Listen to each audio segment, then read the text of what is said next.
friends এইটো চাব পাৰিছে আপোনালোকে এইটো মোৰ বনাই লোৱা এডজাষ্ট হয় এফালে দেখাই লোৱা এইটো মোৰ বনাই লোৱা এডজাষ্ট হয়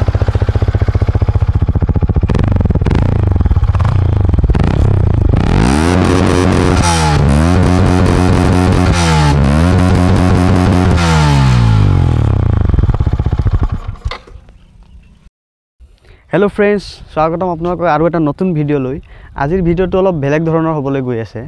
আজি আমি কথা পাতিম এই বাইকখনৰ বিষয়ে ক্যামেৰাম্যান অলপ আগত আহিলে হ'ল এখন হৈছে ইয়ামাহাৰ MT-15 বাইক তো আজি এইখনৰ বিষয়ে কথা পাতিম তো বলক ভিডিওটো আৰম্ভ কৰো আমি তো ভিডিওটো স্টাৰ্ট কৰাৰ আগতে আপোনালোকক এই বাইকখনৰ মই এটা লুক দেখাবলৈ চেষ্টা কৰিম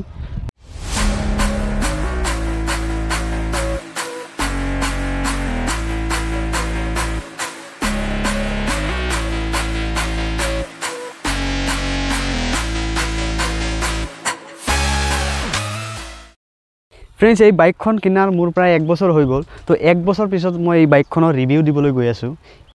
फ्रेंड्स এইটো ভিডিওত মই এই বাইকখনৰ ভাল আৰু বেয়া দুইটা গুণে আপোনালোকক দেখাই দিম তো আপোনালোকে ভিডিওটো শেষলৈকে চাই থাকিব আৰু চেনেলটো যদি প্ৰথমবাৰৰ বাবে ভিজিট কৰিছে চেনেলটো সাবস্ক্ৰাইব কৰি ভিডিওটো এটা লাইক কৰি দিব फ्रेंड्स এইখন এখন 155 সিসিৰ বাইক তো এই বাইকখনত সিসিৰ হিচাপত যথেষ্টখিনি পাৱাৰ আছে আপোনালোকে যদি চাব বিচাৰে এই বাইকখনে R15ক বাদ দিয়ে এনেকুৱা কোনো এখন বাইক নাই 160 সিসিৰ ভিতৰত যিখন বাইকে এই বাইকখনক বিট কৰিব পাৰে কেতিয়াবা এই বাইকখনে 200 সিসিৰ বাইকৰ লগতো টক্কৰ দিব পাৰে তো আপোনালোকে গম পাইছে এইখনত কিমান পাৱাৰ আছে फ्रेंड्स R15ক এইটো কাৰণতে বাদ দিছো কাৰণ R15 আৰু এইখনৰ ইঞ্জিন প্ৰায় সেম তো R15 আৰু MT-15ৰ প্ৰায় পাৱাৰটো একদম সেম খালি লুক আৰু ডিজাইনৰ কাৰণে মানে অলপ ডিফাৰেন্স আহি যায় फ्रेंड्स R15ৰ ডিজাইনটো যেটো ডিজাইন আছে সেই ডিজাইনটোৰ কাৰণে অলপ ডিফাৰেন্স আহি যায় এখনৰ লগত বাকি সব সেমে फ्रेंड्स এতিয়া কথা পাতো আমি এখনৰ টপ স্পিডৰ বিষয়ে তো এখনৰ টপ স্পিড আপোনালোকৰ 140 টু 145 কিলোমিটাৰ লৈকে গুছি যায় তো গম পাইছে আপোনালোকে কিমান পাৱাৰফুল বাইক এখন फ्रेंड्स এতিয়া আমি কথা পাতো এখনৰ মাইলেজৰ বিষয়ে তো এই বাইকখনে ষ্টাৰ্টিংত আপোনালোকৰ 45 পৰা 50 লৈকে মাইলেজ দি দিয়ে আৰু এতিয়া প্ৰায় 1 বছৰ হৈ গৈছে এই বাইকখনৰ তো এতিয়া আপোনালোকৰ মাইলেজটো অলপ বাঢ়ি গৈছে এতিয়া 50 পৰা 55 লৈকে আপোনালোকৰ মাইলেজটো দি দিয়ে এখন বাইকে फ्रेंड्स এই বাইকখনত আপোনালোকে দুই তিনটা যথেষ্ট ভাল ফিচাৰ্স পাই যাব প্ৰথমটো হৈছে আপোনালোকে এইটো দেখা পাইছে আপোনালোকে ডুৱেল চেনেল ABS আছে এইটো চকাটো আছে আপোনালোকৰ পিছ চকাটো আছে তাৰ পিছত আপোনালোকে এই বাইকখনত আপোনালোকে ট্ৰেকচন কন্ট্ৰোল পাই যাব ট্ৰেকচন কন্ট্ৰোল পাব তাৰ পিছত আপোনালোকৰ এইটো আপোনালোকে দেখা পাইছে সাগে উপৰি আপোনালোকে এই বাইকখনৰ লিকুইড কুলিং সিস্টেম যেটো আপোনালোকে দেখা পাইছে এটো আপোনালোকে এই বাইকখনত পাই যাব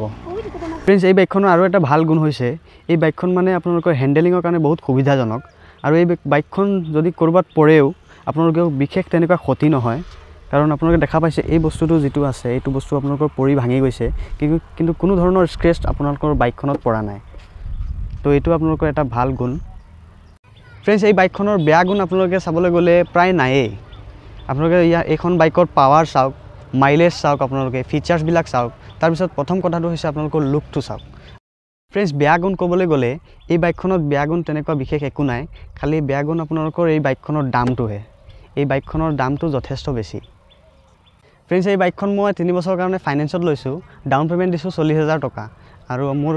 মান্থলি EMI আহে 6381 টকা তো আপোনালোকে হিচাপটো কৰি চাব পাৰে এখন বাইক মোৰ প্ৰায় 2,70,000 মান টকা পৰি গৈছে তো যথেষ্ট দাম এখন বাইক फ्रेंड्स এতিয়া ভিডিও শেষত মই এই বাইকখনৰ এক্সস্ট সাউন্ডটো এবাৰ শুনাই ল'ব বিচাৰিছো